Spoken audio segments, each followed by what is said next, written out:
Finally, I'm back and I'm ready to continue this video. So guys, first of all, I think take a deep breath, relax. Obs and gynae is hectic. It was my first block, and I know you guys are stressing out just as I stressed out before I started my first block.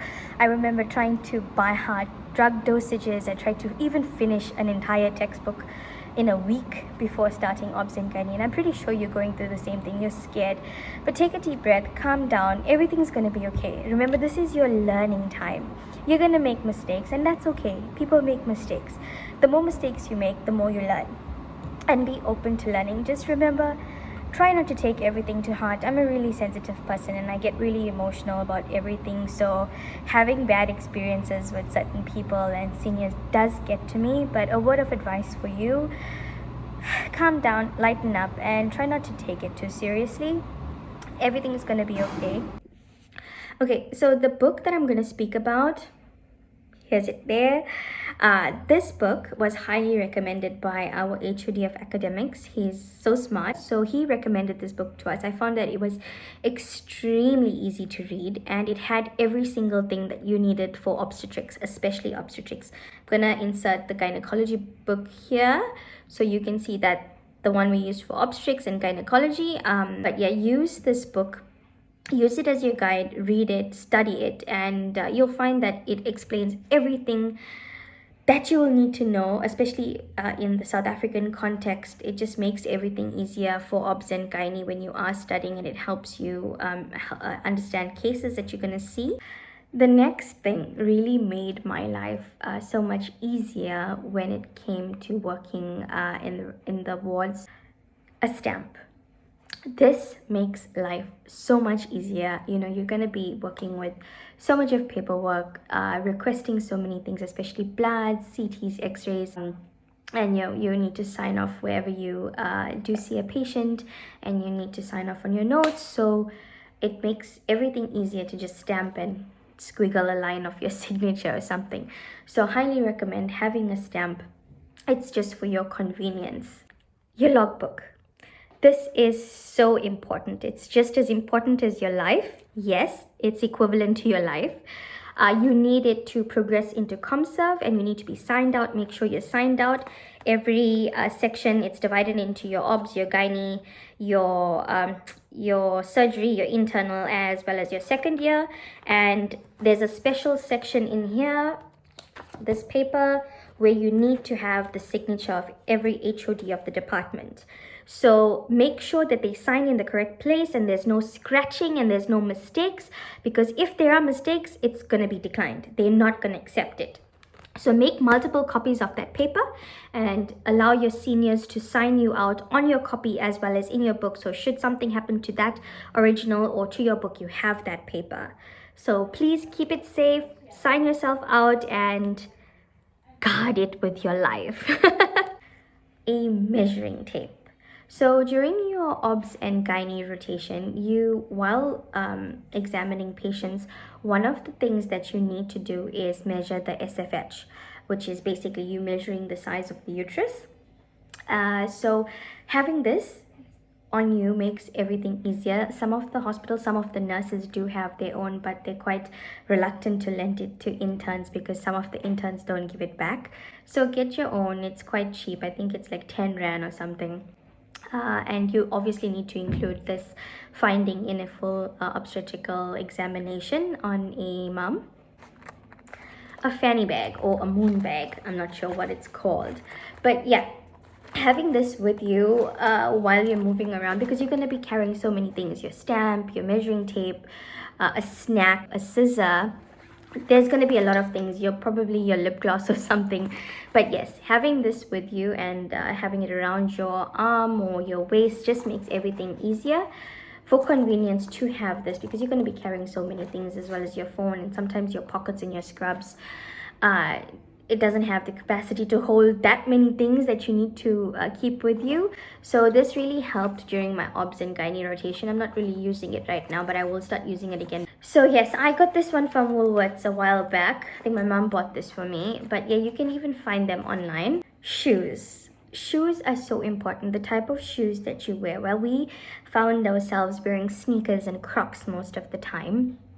But your shoes are extremely important, guys, because obs and gynae is one of the busiest departments second to surgery. And you're going to be on your feet most of the time, actually all the time. When I was in obs and gynae, I was on my feet 24/7 on a call, and even on my normal day shifts. I hardly got a chance to have a break, and even when I did have a break, it was for like 10 minutes just to gobble down something. Forgive me, my sneakers are extremely dirty, but these are soft foam sneakers. They're really comfortable. You should try to look for soft foam type of sneakers. I know other doctors and interns on the Facebook groups, they've advised on different shoes to buy, but that was way out of my budget. Some of the shoes were like 2 to 3,000 rand, and being a first year intern at that time and also being unemployed for 2 years, I could not afford such an expensive sneaker. So soft foam sneakers, I found that they're the most comfortable. I do have others, and it didn't work out for me. My feet used to swell up and burn.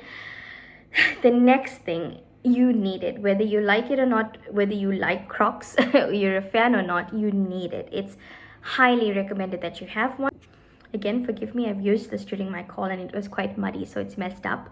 So these are my Crocs. I got them and I used them when I was in Rwanda, which was like in 2018. And I bought them from China while I was still there. And I found that using Crocs, especially while you're on call, just makes your life easier, and it saves your feet, guys. Like I said, your feet are gonna burn, they're gonna pain, you're just gonna be tired, and the Crocs are so comfortable, they're so light. Advice on when you are buying a type of Crocs, try to get the ones that don't have holes on the top of them, because in obs and gynae, even in surgery, you're going to be messed with a lot of bodily fluid. And in obs and gynae, there's blood, there's amniotic fluid, peds, there's pee, there's a lot of things, and you don't want to mess your feet. Even though you do get the shoe covers, it's better and safer for you to have the type of Crocs that don't have holes in them, so that you are protected. I do know that Crocs have these type of Crocs that I do. It's about 800 to 1,000 rand, so it's something good to invest in. I've had these shoes for about 5 years now, and they're still good. They just need a good wash. But yeah, highly recommend the Crocs, guys. So you're going to be in the theater most of the time, especially when you're on call, when there's emergencies. You just have probably like 10 minutes to rest and to sit down and eat. But yeah, you need the Crocs. People do wear sneakers and put on shoe covers and enter the OR, but yeah, there's a possibility of getting those messed up. So having the Crocs just makes your life better and easier, and it saves your feet. Always, always, always, especially in obs and gynae, carry a spare set of scrubs. Carry, even if it's just the scrub shirts. Like in my facility, we had the disposable scrubs, so we used to change into that and put those on before going into theater, and remove them after coming out of each case. But there are going to be moments where you're rushing and you just enter theater with your own scrubs on, and sometimes you can get messed, even though you have your PPE or you have the apron on and then you have the gown on. You're still gonna get messed. Probably blood and amniotic fluid is gonna go down the sides, and it might mess you. It used to mess me a lot because I'm quite short, and you know that the table is always tilted towards the assistant, and you're bound to get messed up. So having a spare set of scrubs so that you can just wash up and have a shower at the hospital, change, just saves you, and it makes everything easier. Guys, snacks. It's so important to carry small snacks with you in your fanny bag that I just showed you, along with your other things, because obs and gynae is so busy. Like I said previously, sometimes I only got 10 minutes to sit down and eat, and sometimes you might not even get those 10 minutes. So while you're walking and running around to the next ward or running into theater, having something small to just munch on quickly and then go helps you. Don't get hypoglycemic, don't get burnt out because you're so focused on doing your job that you forget about yourself. Remember, taking care of yourself helps you to take care of others. So please prioritize yourself, try to do it. I know I didn't do it, and I regret that because I was so caught up on doing my job and making sure everything was done because of all the stress that I sometimes forgot to eat. And when I did eat, it was just unhealthy things. So try to eat healthy, try to carry fruits, try to carry snacks that are just going to boost your energy quickly and help you. I know the next thing is debatable, but guys, deodorant. It's so freaking important to have deodorant with you. In our facility, the one that I was working at before for obs and gynae, the ACs hardly worked, and we used to be drenched, especially in the OR, especially when you worked a 24, 28-hour shift, which is a weekend shift, and you're sweating and you begin to smell, or other people begin to smell like, I don't know. It's like, it's rude to tell someone, hey, But yeah, people do smell. You do smell because of all the sweating. So please, guys, try to have a shower if you have the time. We never had the time to shower, but deodorant will save your life. Have some face wash or toothpaste. I used to carry. I used to carry a little bottle of mouthwash and some toothpaste with me in the morning when I used to start rounding after a call. So yeah, I'm highly conscious about smells. So yeah, that really helped, and it's quite a good thing to keep with you, especially on a call. A power bank, guys. The power bank is so important. If you have an old phone and your battery dies off quickly, the power bank is going to be your lifesaver. And you're using your phone a lot. You're using your phone to contact other doctors. You're using your phone to check blood results that you have requested previously. You're going to use your phone to search things that you forgot. So having your phone fully charged, especially during a call or during your day shift or during an emergency, is so important. So please invest in a good power bank. I know some of the power banks are around 500 or something. For a really good one, that's around 20,000 mAh, and those can actually charge your phone and other devices. I had a 20,000 mAh. I broke it. It used to charge my phone and my iPad. Actually charged my phone twice and my iPad once on a full battery. So yes, having a power bank is highly recommended. Mobile credit, guys. Airtime. It's so important to always have airtime. Your facility will have phones and speed dials that you can contact doctors, but sometimes the lines are down and you just can't get to the phone. So you having credit is just going to save your life. And data, because you can search things, you can call people, you can make WhatsApp calls, you can send pictures to your senior, discuss certain things. So having airtime, data, a fully charged phone is extremely important, especially during your call.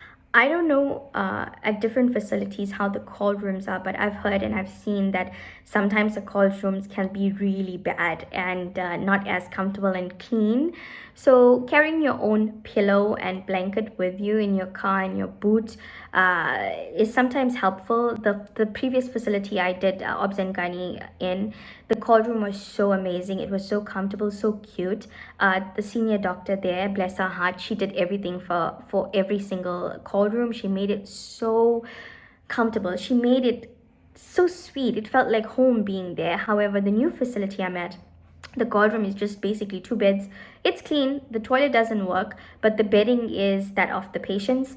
So yeah, having extra bedding is not mandatory, but if you're the type of person that's quite picky on this, carrying your own pillowcase or pillow with a blanket or something it's helpful. I can't stress how important the next thing is, but pens. You need so many pens, guys. Just get like 1,000 pens and keep them with you. Keep them in your car, keep them in your fanny bag, keep them in your pocket, keep them in your lunch bag, because there will be times where they stop writing, and apart from that, there will be times that people just take your pens. A doctor might take your pen, the nurse might take your pen, and then you're stuck. So have a lot of pens. Like, buy as many as you can and keep them with you, and make sure you always have one nearby. Okay guys, so the next things that I'm going to speak about and list are important and very common topics that you're going to face, common cases that you're going to face in obstetrics.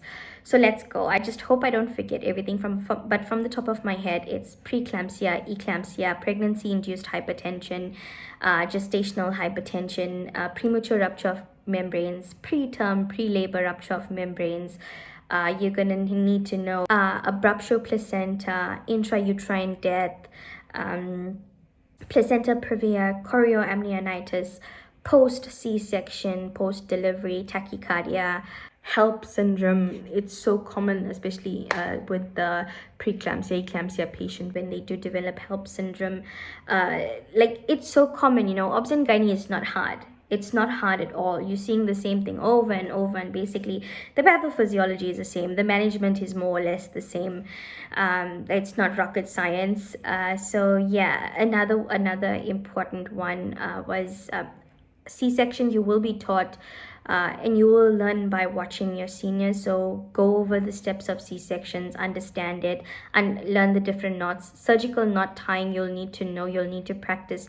Try to go for a basic surgical skills course. We did practice probably like 10 to 15 minutes of surgical knot tying. That just not tying a simple knot and a surgical knot, but that was basically it. So I personally highly recommend that. And remember, guys, everybody's internship is going to be different. Every facility is different. The people that you work with are going to be different. And your internship is what you make of it. You know, if you're an outgoing person, if you're hardworking, if you show your seniors you're so interested and so keen on learning, things will work out for you eventually. You know, you'll be that intern that people will actually like and want to teach. If you have that brain that's like a sponge and you're always asking questions and you're showing your seniors that you're interested and you're hardworking, then things are going to be good. However, if you're slacking, obviously you're going to have a bad experience. I haven't had a bad experience in terms of that. The thing that I did get in trouble for was my videos. Yes, guys, yes. But and that wasn't me getting in trouble at the hospital. Someone has just actually reported me. So use this as, I don't know, a learning curve for yourself. Make sure everything you do is done correctly and you ask for permission. Even though I didn't expose anyone and anyone's identity, the person and those people found a big problem with it. So learn from my mistakes. Yes, guys, always carry your water bottle around with you. Try not to get dehydrated. Moving on to other things that you need to have. Having a small notebook with you at all times so that you can write down things that your seniors tell you, or things you want to go home and read about, or just interesting things. It's extremely important. There might even be things that you need to write down to remember to do later. So a notebook, and remember, lots of pens. I said that before, but a lot of pens. Goggles. So I don't have it with me right now because I don't need it in internal medicine, but here I'm inserting the pictures. You're gonna need these are so important, especially when you're in theater. There's going to be blood splashing all the time, amniotic fluid spraying all over, so protect yourself, please. I know if you haven't taken pre-exposure prophylaxis or post-exposure prophylaxis, it's a nightmare and you don't want to go through that. So please have goggles with you or a safety shield to protect yourself in theater, especially from blood and amniotic fluid.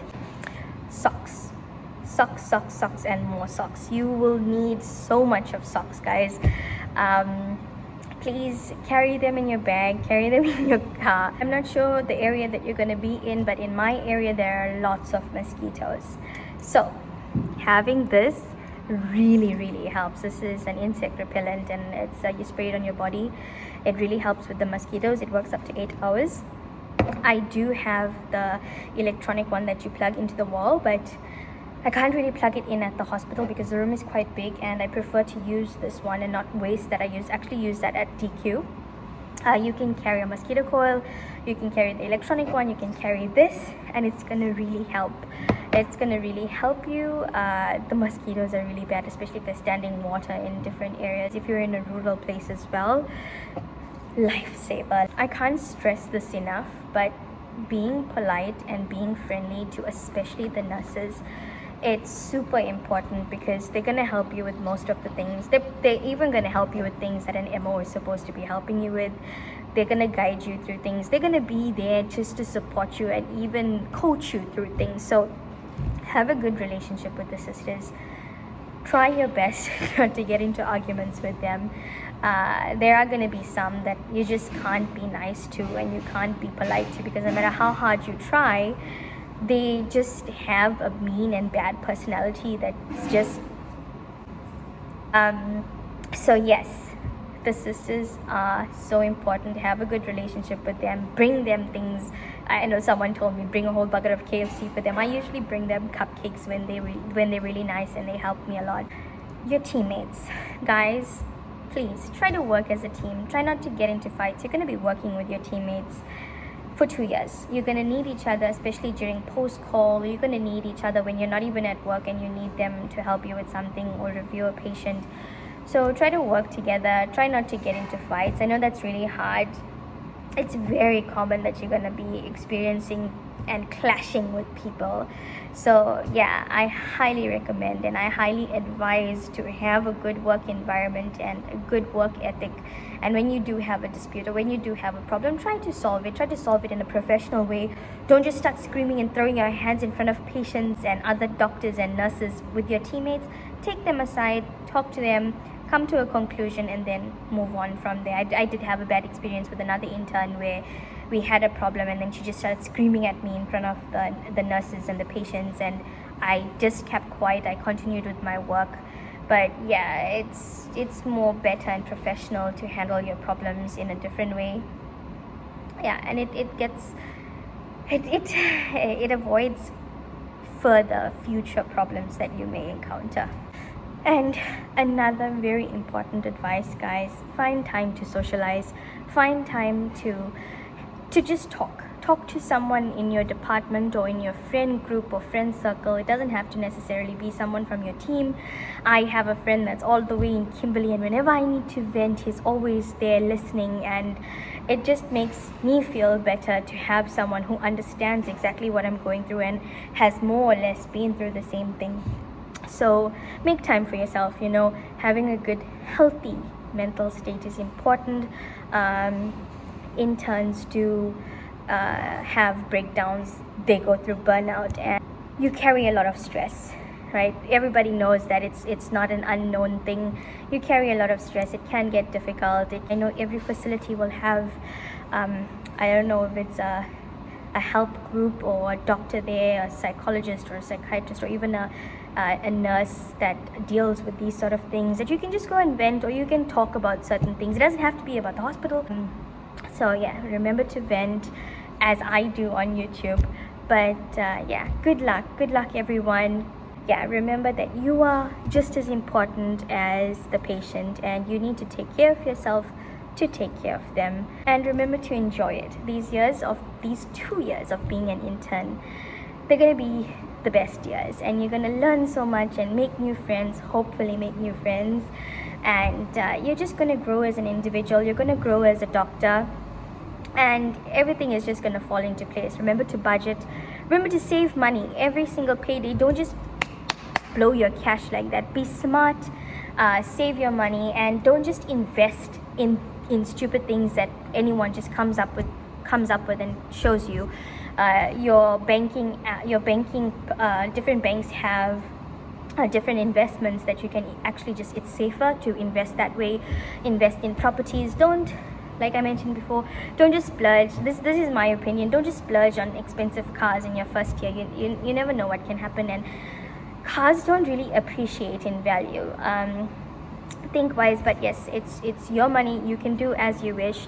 If an expensive car is what's going to make you happy and what you've been waiting for, by all means go ahead. But for the rest of you who are thinking the same as me, remember to try to save, buy smart, think smart, and start investing. So good luck, guys. Good luck everyone, and all the best for your OBS and gynae rotation.